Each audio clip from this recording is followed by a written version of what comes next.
लिखा है कि पूरे मानव जाति का न्याय होगा। आइए पढ़ते हैं, ये 2-3 वचन है, उसको फिर फिनिश करेंगे। ओके, आइए सुनते हैं। क्योंकि अवश्य है कि हम सबका हाल मसीह के न्याय आसन के सामने खुल जाए, कि हर एक व्यक्ति अपने अपने भले बुरे कामों का बदला जो उसने दया के द्वारा किए हो पाएगा। ओके, मेरा एक क्वेश्चन है, सब लोग ठीक? इतना बर्दाश्त किया है, थोड़ा और बर्दाश्त कर लो। ऐसा हो सकता है आगे जाके कि जो चर्च है वो 9 बजे डॉट 9 बजे खत्म हो जाए। सिर्फ पूछो कैसे? क्योंकि ऐसा हो सकता है कि कुछ हफ्तों तक मैं नहीं आऊं,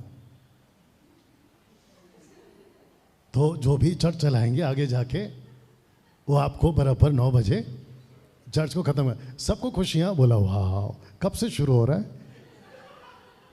बहुत जल्दी शुरू होगा। ठीक 9 बजे आपका चर्च खत्म हो जाएगा, ऐसा भी हो सकता है। एक क्वेश्चन पूछ सकता हूं, किसके सामने हम सबका हाल खुल जाएगा? किसके सामने? शब्द को ध्यान से पढ़ो। मसीह के सामने। ये मसीह कौन है? मानो या ना मानो, जिसके सामने आपका हाल खुलेगा वो मसीह है। वो चाहे हिंदू, मुस्लिम, सिख, ईसाई, बुद्धिस्ट, पारसी, जो भी हो, क्रिश्चियंस, सबका हाल किसके सामने खुलेगा? मसीह के सामने। आपका हिसाब किताब कौन करेगा? और आजकल किसको पसंद नहीं, सॉरी, आजकल पब्लिक को कौन पसंद नहीं? मसीह। जब हम गॉस्पल सुनाने जाते हैं तो कहते हैं कि हमको मत सुनाओ, कम ऑन यस और नो, जबकि उनको ये नहीं पता है कि इसका हाल उसी के सामने खुलने वाला। अब इसको पढ़ते हैं, आइए जी। हाँ ठीक है, छोड़ दो। प्रकाशित वाक्य 20:11 जी। फिर मैंने एक बड़ा श्वेत सिंहासन और उसको जो उस पर बैठा हुआ है देखा, जिसके सामने से पृथ्वी और आकाश भाग गए और उनके लिए जगह न मिली। ओके, तो कौन सा सिंहासन है? एक साथ बोलो, बड़ा। तो ये बड़ा क्यों? एक साथ पूछो क्यों। वाह, कितना अच्छा पूछते नहीं। आदम से लेके यीशु के आने तक जितने लोग मरे हैं, पॉपुलेशन सोचो कितना बड़ा होगा, तो सिंहासन भी उतना बड़ा। और वहां पर कौन कौन है? आइए पढ़ते हैं। लिखा है कि फिर मैंने छोटे बड़े, ये छोटे बड़े कौन?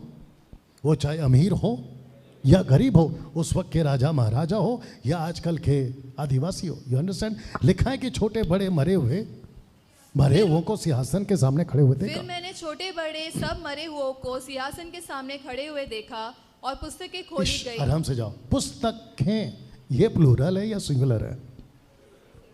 माइक में बोला कर। हाँ, पुस्तकें, जिसको कहते हैं बहुवचन। तो इसका मतलब है कि कृष्णा के नाम का भी एक पुस्तक निकलेगा। कृष्णा, लक्ष्मी के भी नाम का एक पुस्तक निकलेगा, देवा के भी नाम का एक पुस्तक निकलेगा। और जो यहाँ पे जो बैठा है, सिंधु, बिंदु, इंदु, यू अंडरस्टैंड, सबके नाम का पुस्तक निकलेगा। लिखा है पुस्तकें। आगे पढ़िए। और फिर एक और पुस्तक खोली गई। 1 मिनट, ये क्या है? शब्द को ध्यान से पढ़ो। पुस्तक, सिंगुलर, एक पुस्तक। और जो बाकियों की खुलेगी पुस्तकें, तो जिसने जैसे जैसे किए सबके नाम का एक एक पुस्तक है। बाप रे, यहाँ कौन है जो फर्स्ट टाइम आया? पहली बार, फर्स्ट टाइम। ओके, तो यहाँ पर आप में से कुछ लोग काफ़ी टाइम से आ रहे हैं। आपको बताता चलूँ, अगर आपने अभी तक आपका नाम, ये वाला शब्द पढ़ो, जीवन की पुस्तक में आपका नाम दर्ज नहीं किया है, तो इसका मतलब ये है कि आपकी पुस्तक व्यक्तिगत अभी भी चल रही है। अरे बाप रे। और वो पुस्तक जिस दिन खुलेगी, आप नहीं बोल सकते कि मेरा सब कुछ मत बोलो प्रभु। बोलेगा नहीं बेटा, क्योंकि तूने तेरा नाम रजिस्टर्ड नहीं किया है एक पुस्तक में, इसलिए तेरी अनेक पुस्तक। वाह, कैसा लगा? अब ये क्या है? एक साथ बोलो, बाइबल की 9 सच्चाइयां। तो जिसके चलते, ये लास्ट वचन है, आइए पढ़ते हैं जी। और उसने हमें आज्ञा दी कि लोगों में प्रचार करो और गवाही दो कि यह वही है, वही है यीशु, यह वही है जिसे परमेश्वर ने जीवतों और मरे हुओं का न्याय ठहराया है। तो यीशु सबका न्याय करेगा, मानो या ना मानो। आप जब गॉस्पल सुनाओगे, इसका मतलब है खत्म हो गया। आप जब गॉस्पल सुनाओगे ना, तो वो कहेगा जा हमारा वाला ठीक है, तू तेरा रख। तो उसको बोलना कि ठीक है। अगर किसी को डायलॉग पता है मेरा वाला, ठीक है, मिलते हैं न्याय के दिन। आपको थप्पड़ मारे तो उसको बोलना ठीक है, मिलते हैं न्याय के दिन। सोशल प्लेटफॉर्म पे आपका मजाक उड़ाते हैं तो उसको एक ही बोलना है, ठीक है, मिलते हैं न्याय के दिन। वो चौंक जाएगा, बोला ये क्या है, बोला बेटा आज तो सही, फिर पता चलेगा। एक लास्ट बात बता दूं, सिर्फ फेसबुक चल रहा है और ये रिकॉर्डेड वीडियो चल रहा है। ए भाई वो भी चल रहा है कि नहीं चल रहा है, इसको रखकर ही बता देता हूं। अगर सोचिए, सबका फोकस एक बार ऐसे हाथ कर दो, जाग गए कुछ लोग, हाथ नीचे करिए। ऐसा सोचिए कि आपका फैसला हो गया अनंत काल के लिए नरक में, क्योंकि आपका नाम जीवन की पुस्तक में कमल सिस्टर नहीं है। क्या वहां से वापस आ सकते हैं?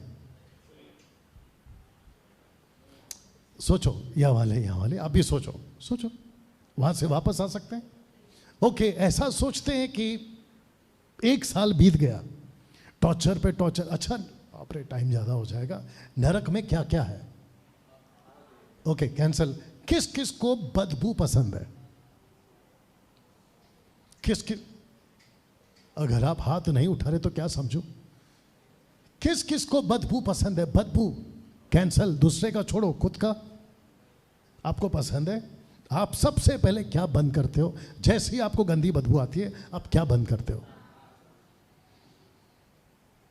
नरक में कितने साल तक ऐसा पकड़ के खड़े रहोगे? पूछो क्यों? क्योंकि नरक में बदबू है। नंबर 1, वहां लिखा है, बाइबल कहती है कि वहां के कीड़े कभी नहीं मरेंगे।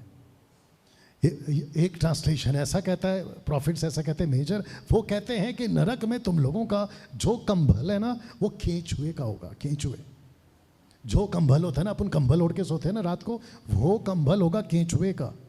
केंचुआ समझते हैं? तीसरा बदबू है, कीड़े हैं। और तीसरा जो कभी नहीं बुझती, वो है आग। चौथा, ऐसा अंधेरा है कि आपका खुद का हाथ आपको नहीं दिखेगा। अब वो कैसा अंधेरा है हमको नहीं मालूम, क्योंकि लिखा है कि वहां अंधेरा है, आग होने के बावजूद। पांचवा, वहां पानी नहीं है, नो वाटर, आप पानी नहीं पी सकते। चीखते रहोगे, चिल्लाते रहोगे, पानी पिलाओ, पानी पिलाओ। ये सिलसिला कब खत्म होगा? आपको पता है कब खत्म होगा? कभी नहीं, उसका कोई एंड नहीं है। जहां तक हमको पता चला है, उसका कोई एंड नहीं है।